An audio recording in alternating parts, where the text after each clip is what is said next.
Live on Twitter here. Viewers and listeners, I know this interview has been anticipated by you. It has been a busy day at our firm here. Busy is good. It's better than the alternative. I encourage the viewers and listeners to take a look at the screen for today's headlines. Probably have somewhere between 40 and 50 questions from this week for Chief Kachis as we promoted this interview throughout the entire week. I encourage the viewers and listeners to take a look at the screen for today's headlines, and if you have a question that you want to put on the feed or for Chief Kachis, send them our way. We don't mind being challenged. There's a way to challenge that follows the golden rule and respect. That's the only thing we ask, and we ask that of anyone that's watching the program. I really want to set the table for that as we welcome next week Congressman John McGuire to the program. I have a feeling that that's going to be a watch show, and when we have Congressman McGuire on the show next week, we can also challenge him, but it's going to be in a way that's done in respectful capacity. Judah Wickower is behind the camera, per usual. Judah Wickower is the Elmer's glue of the team. I sincerely mean that. The production may not show up in the box score, but without a Judah Wickower, the team does not get to victory lane. And I think Chief Kachis saw that today. Yeah. As I was literally out of the office and he was putting everything together. This guy's... He's the man. 16 years of here, Judah. Nothing but love, my friend. Print, radio, and television, per usual, is watching the program. Reporters of print, radio, television. Happy to answer questions, ask questions. Brent Lillard is the man who's watching the program. I'll tell you what, he's great on the mat too. He's a heck of a jiu-jitsu artist. So. Richard Fox, hello. Thank you for watching the program. Janice Boyce Trevelyan watching the program. Brittany Slaughter, whose communications with John McGuire is watching the program. Conan Owen, Dave Warwick, Jason Noble. Just to name a few, Philip Andrew Hamilton, Brittany Moore watching the program, DJ Morbley watching the program. Like and share the show, like and share the show. We got restaurant owners on the downtown mall watching the program. We have, let's see, 2 city councilors, Albemarle County Supervisor, Nelson County Supervisor, Fluvanna County Supervisor, Greene County Supervisor, 1 delegate, 1 state senator that I can see watching the program, a congressional candidate watching the program. We can rock and roll, Judah, when you are ready, as questions are peppering the feed already. Brent Lillard, my friend, says he's eager for the program as well. All right, my friend Judah, we can get rocking and rolling when you're ready. Quiet on the sentence.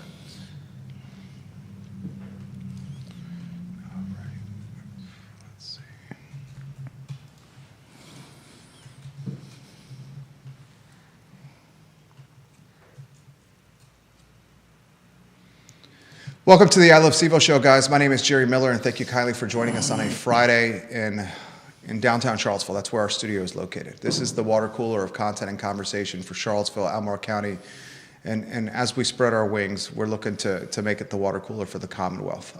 We take topics that are important, and they may not be topics that are kumbaya, that are feel good, rainbows and sunshine, but they're topics of real life.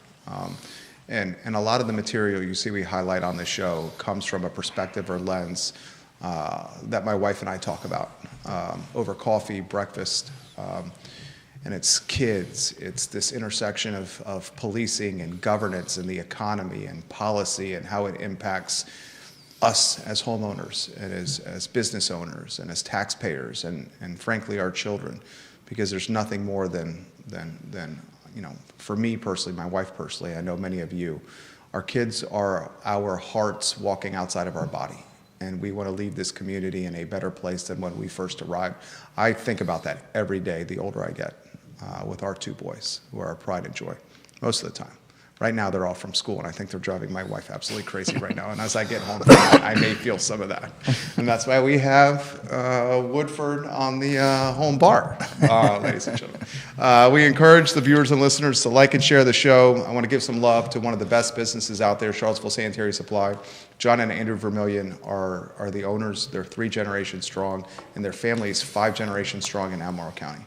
And their business is on East High Street and online at charlottesvillesanitarysupply.com. These people are class. They're honest, they're class, anything sanitary related, swimming pool related at Charlottesville Sanitary Supply. Judah Wickower, the George Clooney of policing. I love to say this about him. Actually made a comment the other day. Chief Kachis was on the program today. I said, the community is going to rally around Chief Kachis in the courtyard in front of us. The extent of the activism that might happen, I don't know if you heard this, the extent of the activism that might happen with Chief Kachis on the program is maybe 20 to 30 ladies aged 25 to 50 may ask him to sign something. I literally said that. We got McGuire on the show next week. Haven't said the day yet, strategically why I haven't said the day yet, but John McGuire in the studio next week. Chief Kachis is on the show, man. We have first a 2025 snapshot to celebrate, but before we get to that, thank you for joining us. Absolutely, Jerry. Thank you for having me. Appreciate it. We appreciate you. Anyone that watches and listens to the show knows how much we appreciate you. Maybe we start off with the state of Charlottesville, state of the police department. Yeah. How are things going? Things are going great. They really are. Obviously we're very busy doing a lot of things. We've gone into our new planning for our next 3-year strategic plan. So if you remember 3 years ago, that's the blueprint for our organization, right? So 3 years ago, we set out with 3 overarching priorities: address gun violence, build community partnerships, recruitment and retention, and the treatment and wellness of our staff. And under each one of those 3 overarching priorities, there's a lot of things to do, right? And so we've hit a lot of those marks and couldn't be more proud of our staff, couldn't be more proud of this community. I'll be honest with you, Jerry, and I know we'll talk about those numbers and the snapshot that we put out, but that snapshot, those numbers represent real people, and so, and when I say real people, real community involvement, real community partnerships that we have worked with to get us to where we are. And we still have a lot of work to do, though. We can't spike the football. We don't do that. It's a reflection, and let's drive forward and keep moving, because while we only had 1 homicide last year, that's one person that's not with us anymore. That's a family that had to bury their child. And it's it's something that we can't lose sight of. So, the 3 goals that you mentioned in this period of time of 3 years to meet the goals, you have crushed it with meeting these goals. I've been in this community for 26 years, and perspective is important. Mm-hmm. When you took this job, I'm going to be straightforward here. These are my words. When you took this job, gun violence and crime was, from my standpoint, at an all-time high in my 26 years of being in this community.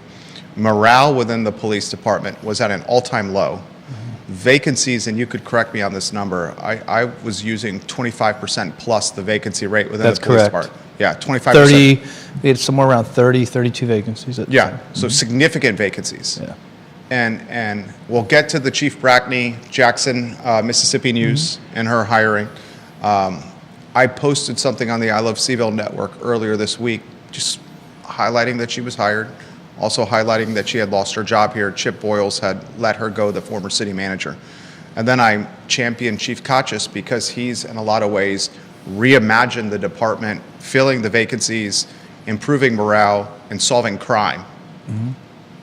I got to give you props for that. I mean, you took a job that a lot of people did not want, and you mm-hmm. made this community better, safer, and more sound because of your reimagining of the police department. Well, I'll say that we as a community made this community safer, right? Think about you were at that meeting at Trinity Church very early on in my tenure, right? I think we had like 4 homicides in 3 months leading up to that. And the community, what I took out of that meeting was like, man, the community's pissed that this is happening, right? And so, that was, for me, encouraging that we had a community that really wanted to be involved and is still involved in things we do. So yeah, I mean, this is not just one entity could do it all, right? We're a piece of it. We come up with a plan, put out a vision, and then we got to go out and execute. And we have a zero-fail mission, police department, right? We can't afford to fail. And so the stakes are too high. And working with the community, we've done that. And so I'm proud of our folks, and I'm proud of this community. So, what'd you make of the Dr. Brackney news with Jackson, Mississippi? I have a very good relationship with Dr. Brackney. Mm-hmm. I will tell you that She has been nothing but kind to me. We share spaces in different areas. We're both on the advisory board for UVA's Justice Center and Public Safety, and have a very good relationship. You won't hear me throwing shade or criticizing another chief, no matter where they come from. And I say that because I know how hard the job is, right? And so, yeah, there's a lot of work to do out there in Jackson, Mississippi. They got some challenges out there, but she's been in this business a very long time, and I have no doubt that she'll do fine out there. Okay, my follow-up to that would be the department you inherited following Chief Brackney's termination by Chip Boyles. How would you characterize the department you inherited? Well, I think there was a lot going on, right? So you can't just go back and say it's this one person that was at fault or this or that, right? Coming out of COVID. I mean, look, Charlottesville did real deal COVID. Right? Like, I kind of joke that, when I was in Warrenton, we did COVID for like a day. Well, here, I got here and there were still virtual council meetings and stuff like that. So, I mean, this place shut down, right? So there was a lot going on, combined with, like you said, a spike in crime, spike in violent crime. And pay. They've been struggling with Charlottesville for a long time with pay. City government in general, vacancies all over the place, right? The city attorney here that was working when I got hired, wasn't here anymore. I never saw that person, So there was a lot going on, and anytime you have instability, whether it's at the top of an organization or within the government in general, you're going to have these challenges. And so I'm not sure it's fair to blame one person. I think like I said, I think there was just a lot going on at the time, and there's a reason why that. What did I say? The windshield's bigger than the rearview mirror. We got to keep looking forward. That's good. I will use that. Analogy. I didn't make that up. That's a good analogy. That is a very good analogy. Keith Smith's giving you some props. Yeah. Philip Dowd's giving you some props. Conan Owen is giving you some props. Bill McChesney, Vanessa Parkhill. Literally every media outlet in town is watching the program in some capacity here. I need to get to the 2025 snapshot and celebrate it. I'm going to highlight a couple of key points, and I encourage any of the viewers and listeners to find the snapshot on the charlottesville.gov website. Probably the easiest way to find the snapshot is on the Charlottesville Police Department Facebook page, and to scroll to February 9th, the post that highlights the snapshot. Here's some of what's noteworthy to me. Gun violence, gun-related incidents decreased by 51% from 2024 to 2025, marking one of the most substantial public safety improvements in recent years. Overall crime declined by 10.9%. I'm going to call it 11% for a talk show when including larcenies, and 18% when excluding larcenies, underscoring sustained reductions across multiple crime categories. This is awesome stuff here. Yeah, it's good. It's good news. I mean, we're seeing that not just in Charlottesville. We're also seeing it in other cities in the Commonwealth, right? I'll tell you that last week I was in Richmond with my peers, chiefs from across the Commonwealth, and man, we got just a great group of leaders leading our law enforcement organizations in Virginia right now, doing really good work and focusing on what's important. And so, we're focusing, and when I say focusing on what's important, that's constitutional, community-centered policing, right? We get it, and so yeah, it's definitely numbers that we are happy to see. We also realize that there's still a ton of work to do out there. So, I'll give you an example.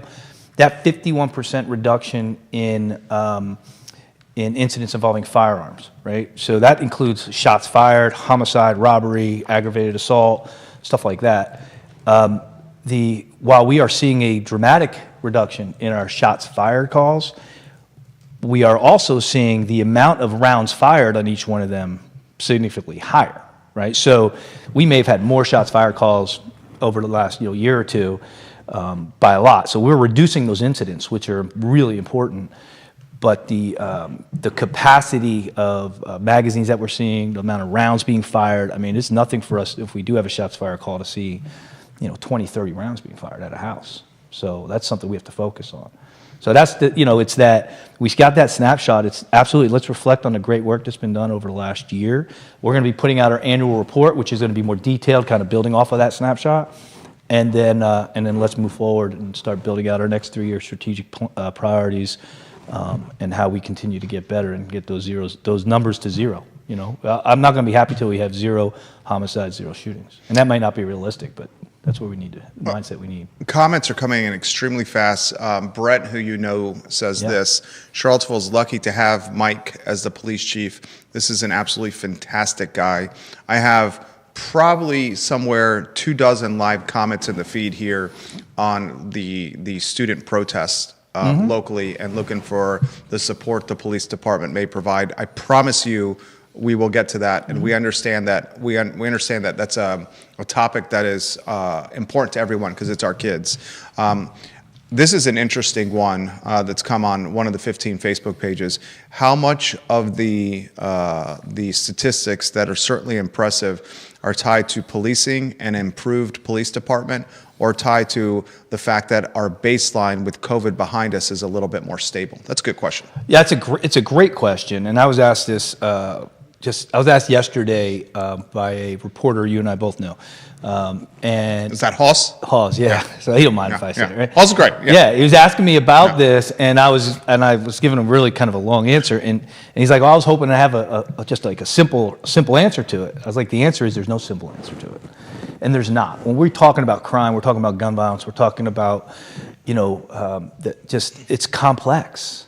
Like how do you sustain those numbers, right? Well, the reality of it is, especially when we talk about our criminal justice system, so people who are held accountable and then are incarcerated. The reality of it is most people don't go to prison for the rest of their life. Very few people get life sentences, right?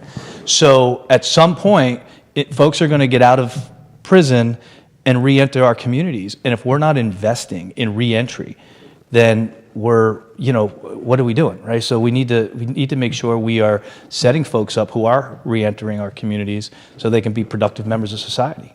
And so that's one piece of it. That's not really law enforcement related, but we have to understand and recognize that. But again, it's a combination of things. It's a whole community approach. The police department, yes, we have a piece of it, how we deploy our resources and when. Our focused deterrence mindset that we're using, where we're identifying that small group of individuals and really focusing on those who commit most of the violent crime in the city, and then our community partnerships. Those three things for us really seem to be that recipe for success. And if you think about those three things, they involve a lot of people, not just folks, and not just the police department.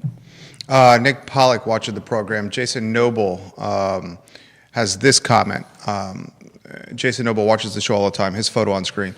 He says, "I don't think the magazine capacity has much to do with anything. Can you pass this to Chief Kachis? Those calls for shots fired that only had 1 or 2 shots fired most likely still used a standard 10 to 15 round magazine. Can you comment on that at all?" Maybe. I don't know. I will tell you that, and I would respectfully kind of push back and just say that if folks have access to large capacity magazines and with weapons like a AR-15 or an AK-47 or a Draco, which we are seeing much more common now on the street, they can unload those magazines much quicker. And so, and the more rounds being fired at a house, the more chance it is somebody's going to be hit. And so, but, look, the conversation about gun reform, guns and ammunition, all that stuff that's happening in Richmond right now, it's so politically charged. It really is. And I just think if you got common sense people in the room and had real conversations, most people would agree on some common sense things and disagree. Obviously some things are going to be very political, very hyper, on this side or that side. But I do think there's some type of middle ground somewhere. I'm not sure if you and I will see it in our lifetime, but I think it's there. We should highlight what you're doing in Richmond. And I find this, regardless of politics, this has nothing to do with politics. This is just props to you.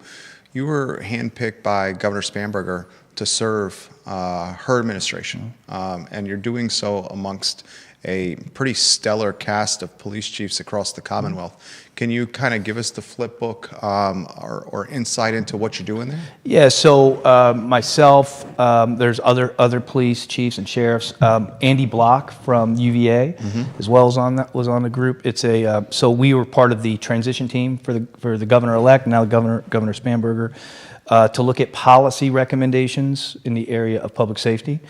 And man, it was a lot of work. I'll tell you, getting a snapshot of what they're dealing with in Richmond, or that process, if you will, whether it be our delegates, Delegate Carlson or Senator Deeds, they move fast. I mean, we were meeting twice a week, coming up with pretty robust policy recommendations in a short period of time. So and then just seeing how things work in the General Assembly, I'm not sure how many people understand that. They have 2,000 bills they have to get through within a very short period of time. So yeah, it's been a good experience, and yeah, I'm happy to be part of it in any way I can. Viewers and listeners, the comments are coming in aggressively quickly here. I'm going to do my best to kind of moderate as much as possible. I understand that the protests are a huge part of what we need to talk about here. I get that. There's other things I need to get off my notebook first before I get to them.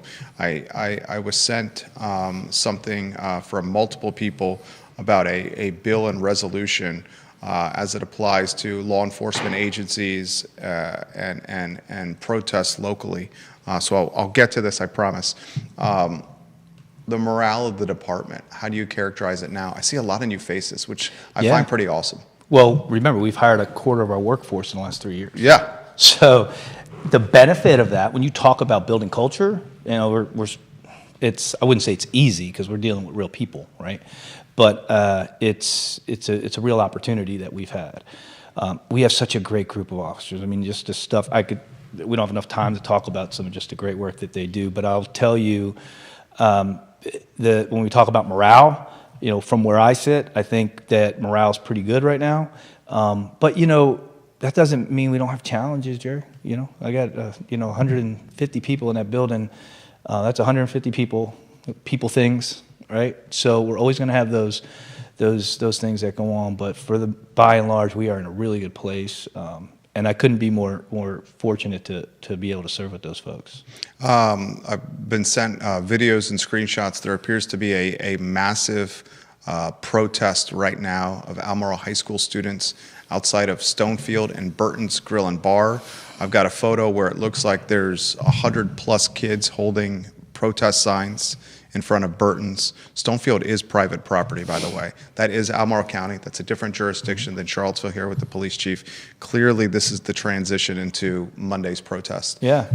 Charlottesville High School. I first found out about this from my wife. Okay. She was driving on John Warner and then along McIntyre by CVille Coffee, and said that the students were walking in some cases in the road. Yeah. Because the sidewalk was still iced and Snowcrete, I think they call it. Yeah, Snowcrete. That's yeah. right. Yeah. I'll start open-ended. Yeah. Monday afternoon. Yeah. So I was contacted last minute that there was from the schools. We were contacted saying that there was going to be a walkout protest at CHS. So the first thing we do when we get something like that is, okay, how do we make it safe, right? Because folks have no matter what your opinion is on whatever topic it is, my concern is, number one, are we going to be able to make sure we can facilitate someone or a group expressing their First Amendment rights, right, or to express their grievances against the government or whoever, for whatever topic that may be, and do it safely? And so, obviously, talking about our children, meaning our students, there's a little bit more sensitivity there because a lot of people want to know, is my kid okay? They're walking out of school. Are they going to be in the road? They don't want to get hit or anything like that. So we immediately mobilized and communicated to the public hey, be careful driving. You might see some kids walking in the road. And then we got our officers out there to make sure we were able to in some cases, block a lane of traffic so they could walk in the street safely. Or just make sure folks knew, that, hey, there's a large group on the sidewalk here, be aware. So that's our goal. It was peaceful. We had no issues. And so, no issues at the time, obviously, the whole social media stuff and comments and all that, kind of stuff, that's a whole other conversation. But yeah, look, there's a lot of topics out there that people are very passionate about right now. And, our goal and our role is to make sure that folks can express their grievances safely, whether it be against the government or whoever, and protect those rights. I thought, as my wife and I were talking about this, as parents, we felt, breathed a sigh of relief that you guys were there, because there was a boatload of kids that, and I used the word unsupervised on social media. I got flack for that, but they were unsupervised. I mean, let's cut to the chase. Yeah. They were not in school. Getting flack is part of. It's part of my business. I'm sure it's part of your business. Thank you. Thank you. Yeah, that just goes with the territory. It does. And to have you guys there, especially with you kind of like being that like metronome of like consistency of leadership behind the scenes and on the front lines, offered relief for us. I was disappointed to see the response to the social media posts where you kind of just basically said, we're going to be here. And then the comments that came in were disgusting.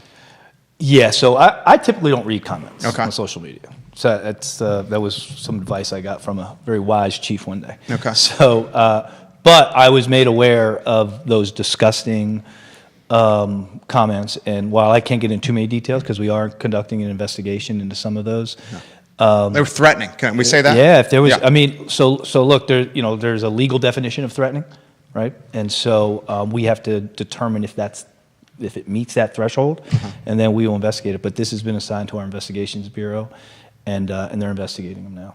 I respect that, and I posted that I respected that you guys were doing this. This has come across our desk. It was passed to us by Carly Wagner, and this has since been passed by the House in Richmond. Okay. That law enforcement agencies, agreements with federal authority for immigration enforcement, that law enforcement officers, enforcement of federal immigration law prohibits any person acting in his capacity as a law enforcement officer to assist or cooperate with, or to allow or authorize any resources to assist or cooperate with, or to otherwise facilitate any operation executed in whole or in part by federal authorities for the purpose of enforcing federal immigration law. So this, like, we have this weird thing that's going on here where it's like, these are my words. We have, from what I can tell, federal overreach. I'll catch heat for saying that. And then that overreach is positioning departments like yours in kind of a precarious position. This has happened before. 2020, similar, right? The murder of George Floyd. It doesn't matter where it happens. We as a profession all kind of get lumped into that, right? And I'll be the first to say this. I said this last night at the Police Civilian Oversight Board meeting. What we've seen in Minneapolis, right, the form of, and I wouldn't even call it policing, form of law enforcement activity maybe on behalf of some I say some federal agencies, because most federal agencies have good, hardworking law enforcement professionals. Most of them, that has been my experience with them. But what we have seen there is not constitutional, community-centered policing. That's just not what we've seen, what we've been seeing. And I think as a profession, we need to call that out, and we have been, to say, hey, that's not, we are bound by the law, the Constitution of the United States, the Constitution of Virginia, right?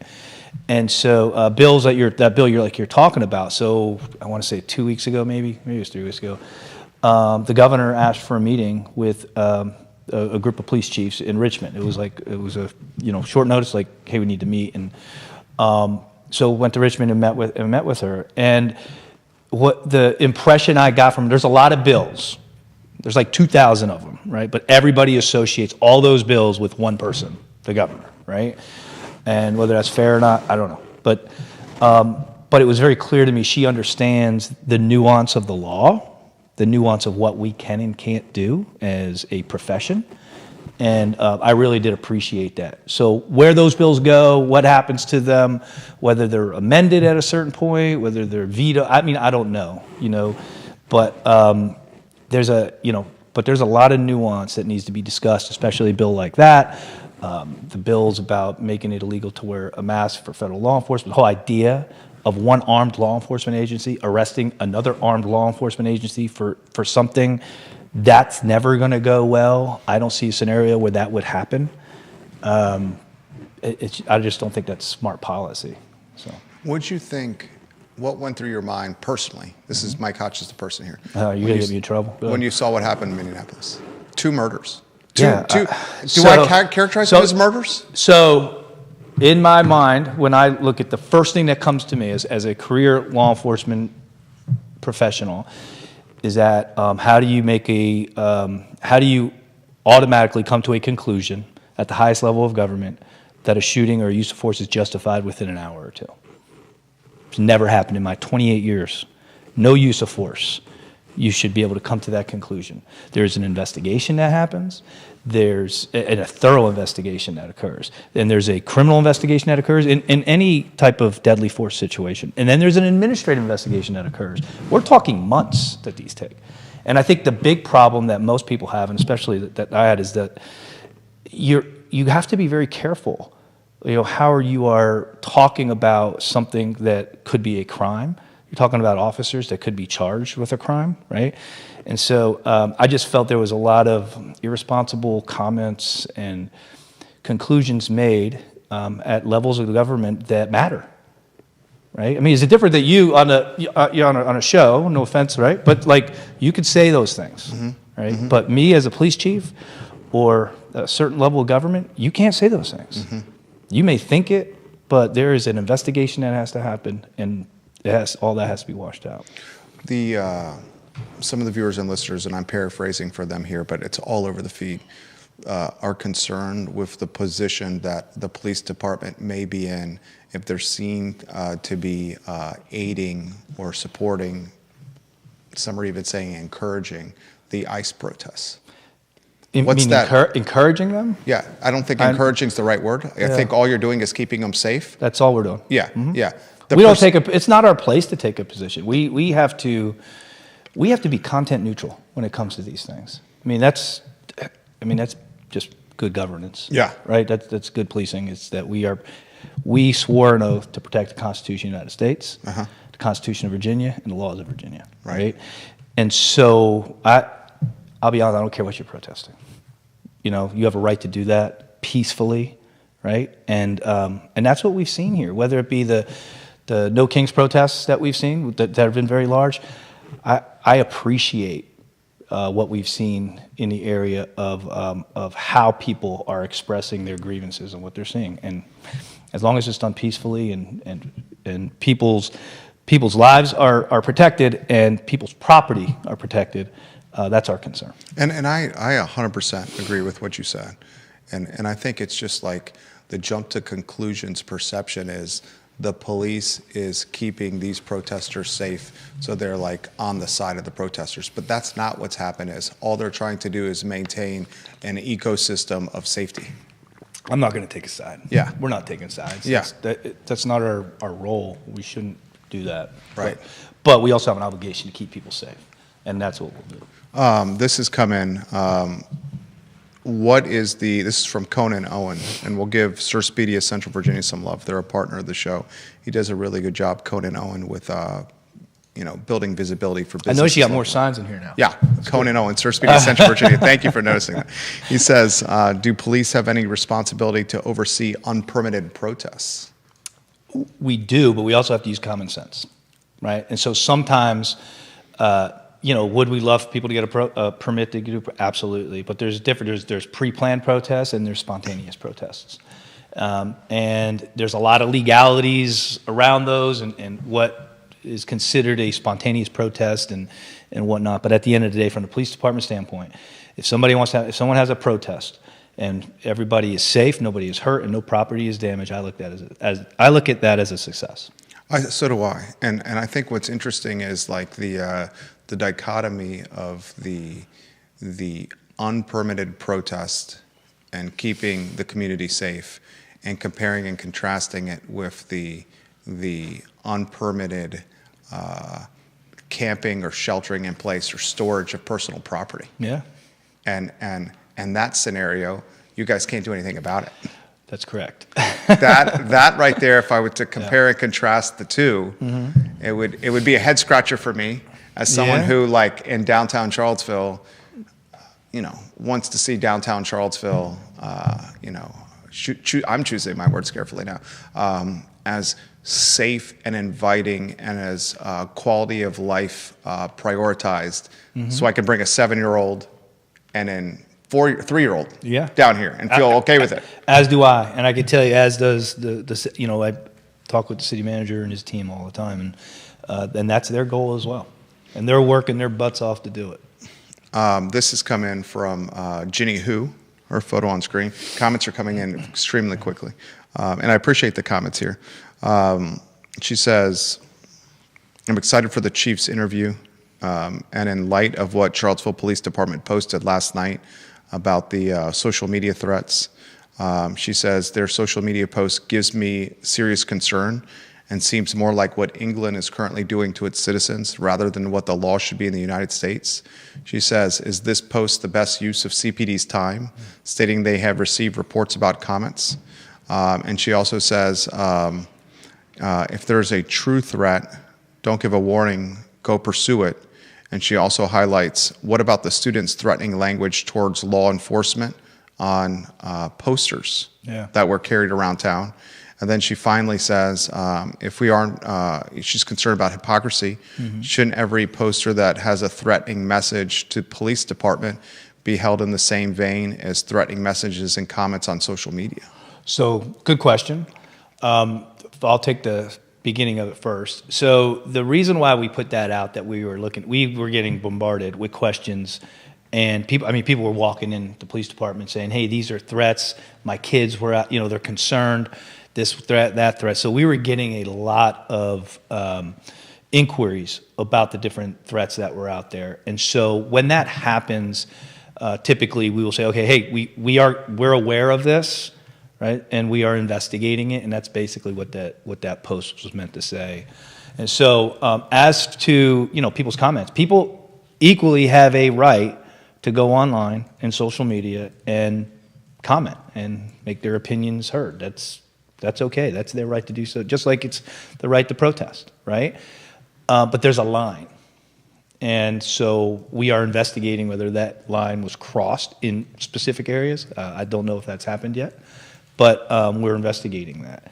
But no, those are good questions, and we have an obligation when folks in the community have questions about what's out there and what's the police doing about it. We need to answer the community, and that's what we did. This question's come in here. Can you ask the police chief, and we had this as one of our headlines as well, what the relationship will be with the police department and the clean team, the 2-year contract the city spent to hire basically a third party to serve as like evangelists or a clean team in the downtown. They're out there with these the big things, and they're out. Yeah, what would you call those things? They're pushing, I don't know. Big garbage cans. Yeah, right? Yeah, and it has the Friends of CVille branding on it. Does it? Yeah. Yeah, has the Friends of CVille branding on it. What's the role? So for the police department, our role really hasn't changed. We still have an officer assigned to them all every day. I won't say until what time, but it's late, right? So we have a daytime officer down there and an evening shift officer down there. And they have met with the clean team to talk to them, because in case there's questions that come up, the clean team may run into something and want to know how to contact the police. But they don't have our radios or anything like that. They don't work for the police department. So, but yeah, we just like if it was a Parks and Rec person down there, then we would we know who they are, and they are able to call us if they need something. But just like any other citizen could. This comment's an interesting one. The police department has helped with the houseless over by the Ravenna River and by Freebridge. How is the police department able to help clear that section and not do the same with downtown Charlottesville? Yeah, so we really haven't cleared them all. When you're talking about the trail, right? Down by the trail.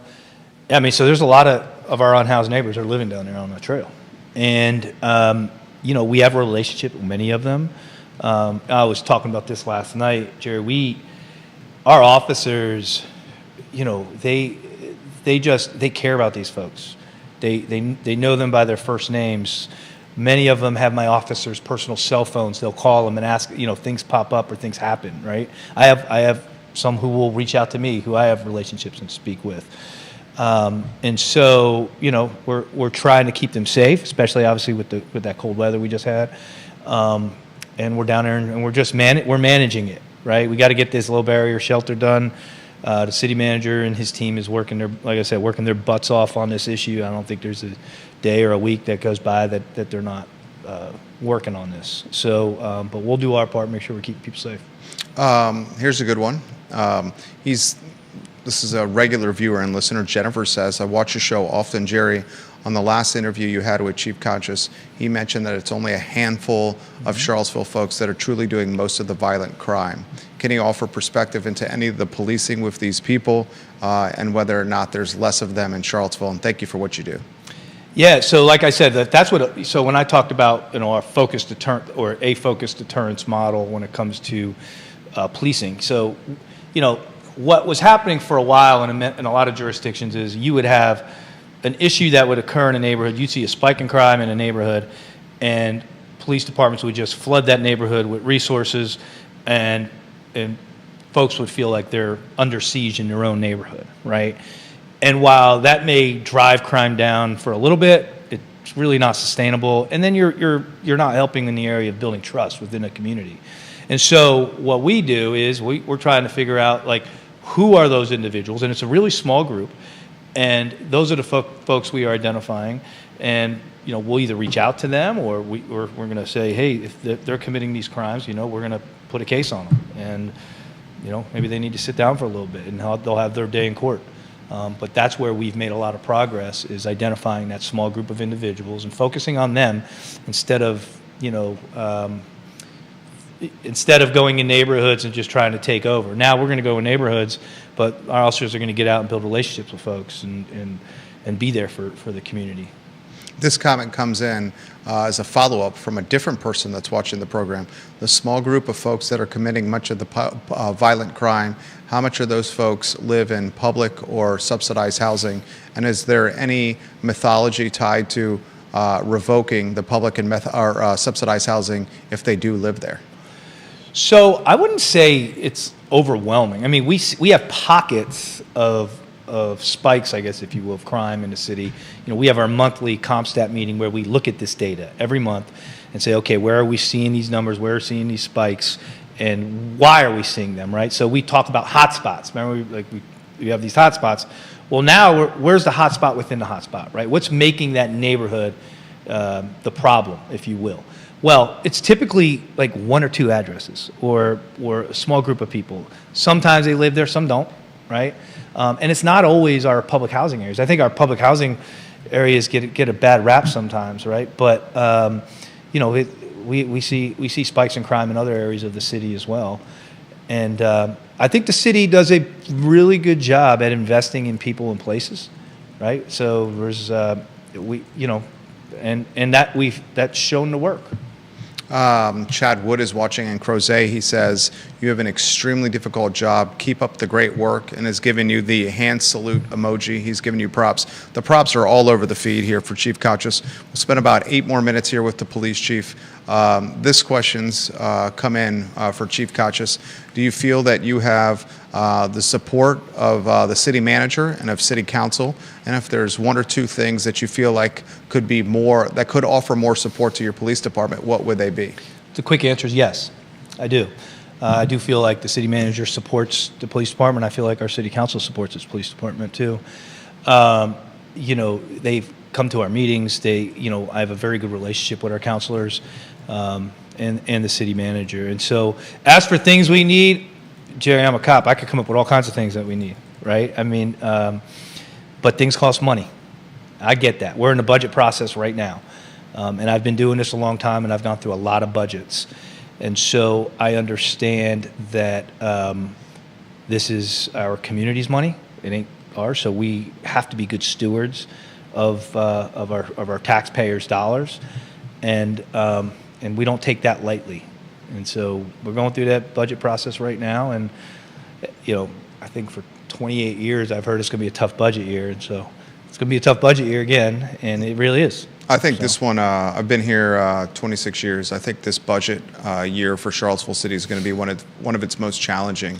The days of double-digit assessments are done. Look at this. The man follows it closely. Assessments. I do, yeah. You're taking it from me over there. I mean, I watch. My wife gives me a hard time. I watch Public access TV. I do. That's all. Yeah. I watch council meetings from all over and budget work sessions and stuff. So, to me, it's fascinating to kind of see how this stuff happens and works. Like I said, I've been doing it a long time, and it's important that I understand the process of budgeting. I understand where the money comes from. Yep. You know, and there's only so many levers that they can pull, right? And I think we're kind of at the top when it comes to the whole meals tax and lodging, right? You got the real estate tax one, but again, in the area of affordability, like all of those decisions have real life impacts on folks. And our council members, I will tell you, they're thoughtful. They're thoughtful, and they got to weigh a lot of things. I would never want to have to sit up there and make those decisions. And he analyzed it perfectly. The assessments are flat, if not down, real estate in the city. I think they're up single digit, right? A little bit. Very marginal. Yeah. Marginal, yeah. And the meals tax is flat at best. The sales tax is flat at best. The lodging tax is slightly up. And the city of Charlottesville has headwinds when it comes to January and February collections of taxes because of snowpocalypse and the fact that folks stayed home. They also had to go deep in the coffers for snow and ice remediation because the city owns their roads. And this is all coinciding with the unionization of a lot of city employees, in particular Charlottesville schools. And the police. We have collective bargaining too. It's a different world. Yep, where more money is allocated to human capital. Not only that, I mean, collective bargaining, and I'm a fan of collective bargaining. Yeah, me too. I was the union president in Alexandria for many years, where we were fighting for it back then. But man, it's a lot of money, and it's a lot of work. I mean, there's got to be an infrastructure built around collective bargaining. I mean, that means attorneys and labor relations managers, all that stuff. It's a lot to navigate.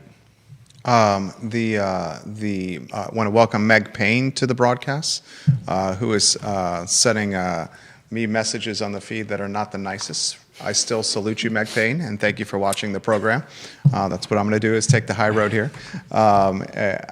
I think city residents may see a real estate tax rate increase because the money's got to come from something. And as you highlighted, and I think you were one of the best things, smartest things you've ever said on the show, and you say a lot of smart stuff, is that the meals tax is at its peak. I think that was brought up at the last work session. Yeah, talking about that. Yeah, right.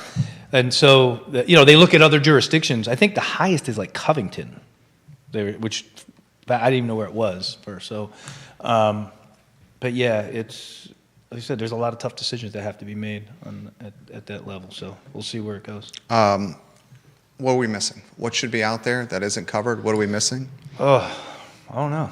I think we covered a lot. Yeah. How's everything going with you? You're good? Things are great. My son's a junior at Radford, and he's a handful, but he's great. He's doing good. He wants to get into sales. Okay. He doesn't want to get in the family business of law enforcement. Okay. You have two sons, right? So I have two. I have my son. He's in sales. He wants to do sales. He's a junior at Radford, and my oldest actually lives in Jackson, Mississippi. Okay. He's an electrician out there. Fantastic. So yeah. I'm grateful for you. Yeah, thank you for having me. Appreciate it. I sincerely mean that. His name is Mike Kochis. We have monikered him the George Clooney in policing. And Chief Kochis, I sincerely mean this, and I say this as often as possible, has had more of a positive impact on Charlottesville than anyone since COVID, which is when he arrived. Is it 3? 3 years now. 3 years. Over 3 years. 3 years and change now, right? Time flies when you're having fun. Yeah, 3 years and change for Chief Kochis on the job, guys. I think you said I'd last like 3 days. I initially gave the man, and he does not let me forget this. I don't. I initially gave the man grief that I was like, maybe he's not the right guy for the job. And now I continue over the last 36 months to eat those words, and from time to time hear them from Chief Kochis that I'm eating those words. Like you, taking criticism's okay. Yeah, it's okay. It's okay. Just like you, we have thick skin. That's it. You have to. Yes, you do. I thank him. I thank Judah Wickower. And this show airs wherever you get your podcasting and social media content. It's also archived there. For the viewers and listeners that have watched the program, thank you kindly for joining us. And even viewers and listeners that like Meg Payne, thank you kindly for watching the program as well. We'll see you guys on Monday for the I Love CVille show. So long, everybody. was awesome.